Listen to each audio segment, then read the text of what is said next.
Hi there. Welcome to They Call Me Suki. I'm Suki. So today I'm going to talk about my ACDF surgery and how it's been going over the last 15 months and give you a quick update on where the channel is going. So originally, I started this channel to give a realistic view of my ACDF surgery and journey. And somehow it took many twists and turns, and I kind of got away from that. But I want to get back to talking about the ACDF surgery, how it's affected my life, and just go back to some of the videos that I recorded when I was in the hospital, when I was in rehab, and talk about the things that happened to me since. There's been so many things that have happened, and I just want to talk about how I've been navigating through those things.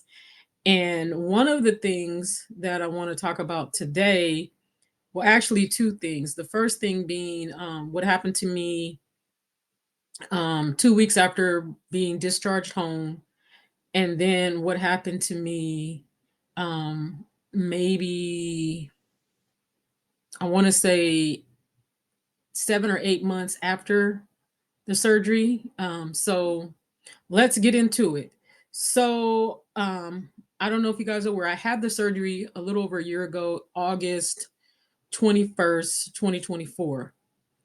And I went in for arterial cervical discectomy with fusion and from levels C3 to C7, and also two bones being removed.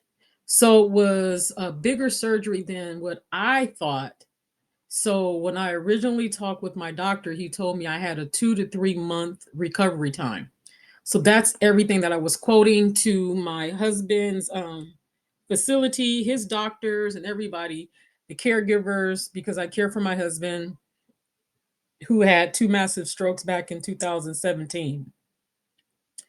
So, but as those 2 to 3 months um, approached, I was not getting better. I was actually getting not worse, but feeling terrible.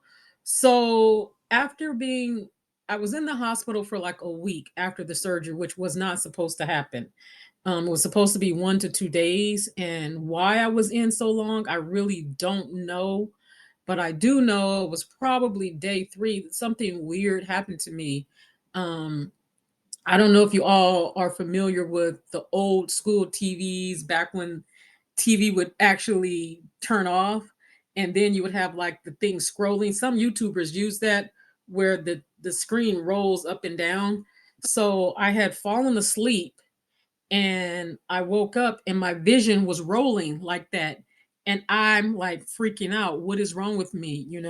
So I'm screaming and trying to jump out the bed. But at that point, I couldn't walk, but I was trying to get out the bed and they had a bed alarm. So the nurses came running through and I'm telling them my vision is rolling. I'm trying. I'm like, I need to get out of here. I'm panicking. So the nurse is trying to keep me in the bed, like, you can't get up, you can't get up, you can't walk. But I'm like, I need to get out of here. So she's like, close your eyes, close your eyes. I'm gonna call the doctor, which they ended up calling, I think one of the residents, because the hospital that I went to and I go to now is a teaching hospital here in California. So one of the residents, she called and they said to give me magnesium. Why? I don't know. So they gave me magnesium and she told me, and then she gave me something to calm me down. So I fell asleep. And then when I woke up again, the vision was back to normal. And I thank God have not had that situation before. Again, not before again. So, but the weird part about it, when I was telling the doctor, this is where I'm getting to what happened to me 2 weeks later. He said he didn't know anything about it. He didn't see it in the chart. I'm like, but it happened.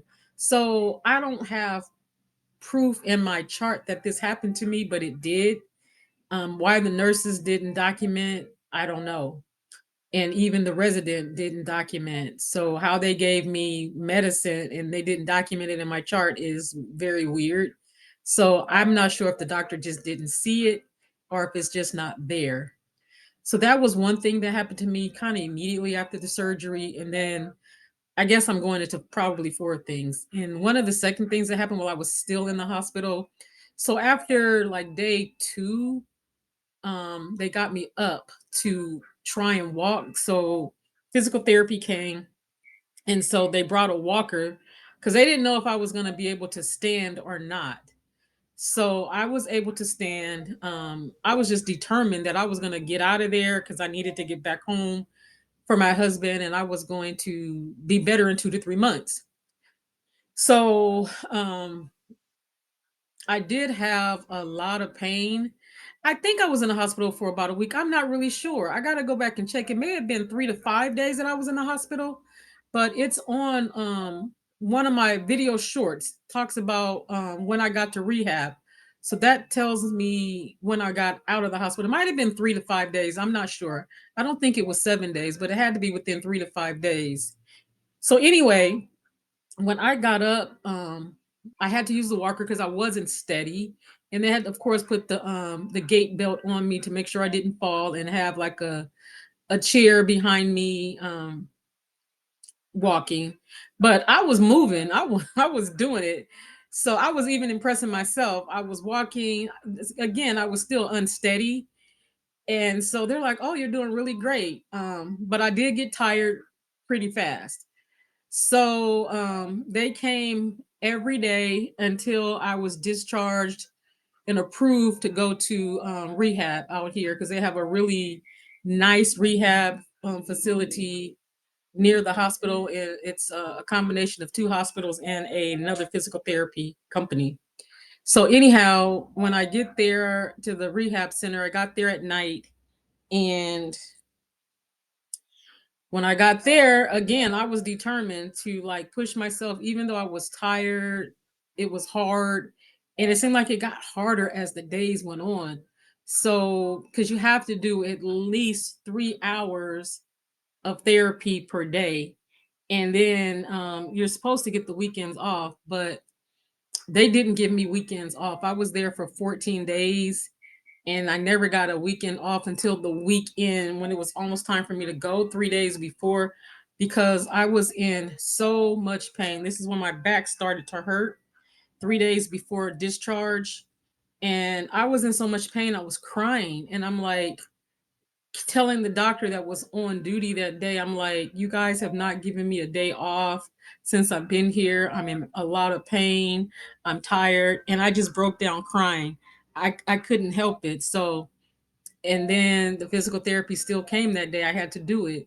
So she felt so bad for me. She gave me Sunday off, which was 2 days before my discharge. I got Sunday off. But mind you, now I'm in like excruciating pain in my back. And part of that, I think, is because they had me in this wheelchair that was too big for me. I'm very short, and so my feet didn't reach the ground. It was extremely wide. I mean, yes, I'm overweight, but this was probably for like a person that was 700 to 600 800 pounds. This chair was so big, and then I'm very short. So my feet are not touching the ground, and I'm being forced to really sit in this all day. They didn't really want you in the bed. So once I was up in the morning, our physical therapy, I have physical therapy, occupational therapy, and speech therapy. And that's one thing also I need to get into why I had speech therapy. So for some reason, after the surgery, I had difficulties pronouncing the letter E in any words that started with the letter E. So they gave me physical therapy. And because it happened to be that my occupational therapy therapist, his name was Earl, I couldn't say his name properly. And I couldn't say the letter E. And I was like, he was like, he. So I ended up getting speech therapy and physical therapy and occupational therapy. Occupational was to help me do the activities of daily living, learning how to shower myself, and all of that stuff, and try to take care of myself.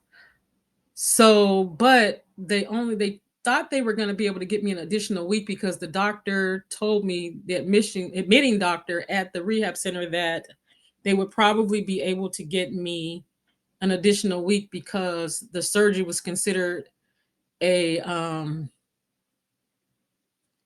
what type of spine injury? Yeah, I forget the exact word, but a spinal cord injury. So he said, I can probably get you an extra week. Well, that didn't happen. This is actually the same rehab center my husband was in when he had the massive strokes, which they were very good. They were very new then. So, of course, they were really more on top of it then. Um, they kind of slacked off, and it was at my admissions was after the pandemic. My husband's admission was before the pandemic, so a lot of things changed. So anyhow, I'm running out of time, so I'm gonna have to hurry up and get this story going. So I got discharged home 2 weeks, and I was in a lot of pain. And when I got home, I couldn't take care of myself. My brother picked me up, but I was here by myself. Mind you, I'm still not able to really walk well, and it got worse. And I have a lot of difficulties walking. I was in a lot of pain, exhausted, and they didn't give me a walker when I got discharged. I had to use a cane. So it was not enough. So they ordered therapy for home, which was not good.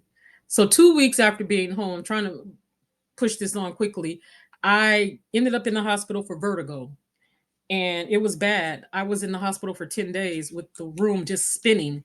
And then they ended up sending me home still spinning because the insurance company refused to pay.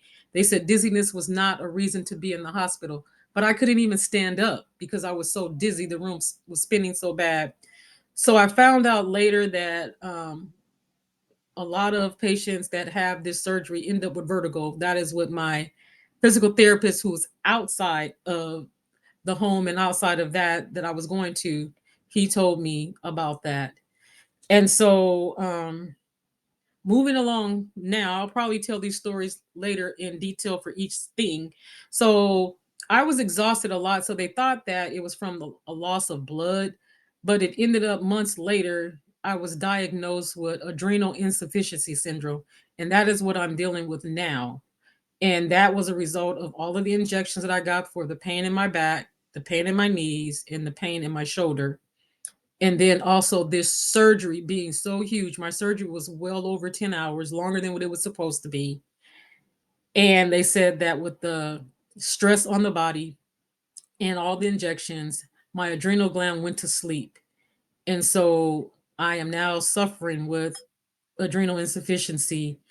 So I get tired very easily. I am on steroids to try to replace the cortisol that my body is not making. So these are the things that happened to me. So that's what I was getting to, that the direction of the channel is changing yet again.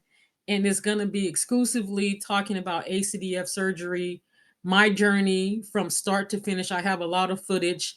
So I'm going to start next week and try to do a video every week and talk about what happened with my journey from the surgery from day one up until now, 15 months post op. And hopefully, this will help someone. And is my desire to help, because that was the reason I started the channel. Because when I was doing my research and after the surgery, I found out a lot of the stuff that was on YouTube was not truthful. You were not having a surgery and then the next day up playing basketball. So those things were lies. They just kind of split these things and skipped that. Didn't see anybody not having the ability to walk, having to really kind of learn to walk again with a walker. Didn't see that. That happened to me. Didn't hear anybody talk about having vertigo. That happened to me. Didn't hear anybody talk about adrenal insufficiency. That happened to me. Didn't hear about anybody having back pain. That happened to me.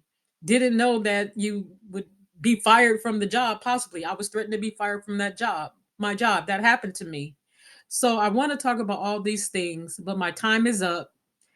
And I thank you for yours. And I hope to see you in the next video as we continue to talk about my journey through ACDF surgery pre op and post op, and how I'm doing now and how it has totally affected my life in so many areas: the way I work, the way I take care of myself, the way I won't be able to take care of my husband anymore.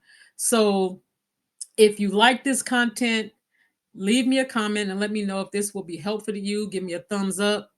Subscribe to the channel if you're not, and share the video with someone that may be having the surgery, or share it with your medical office and say, hey, there's this chick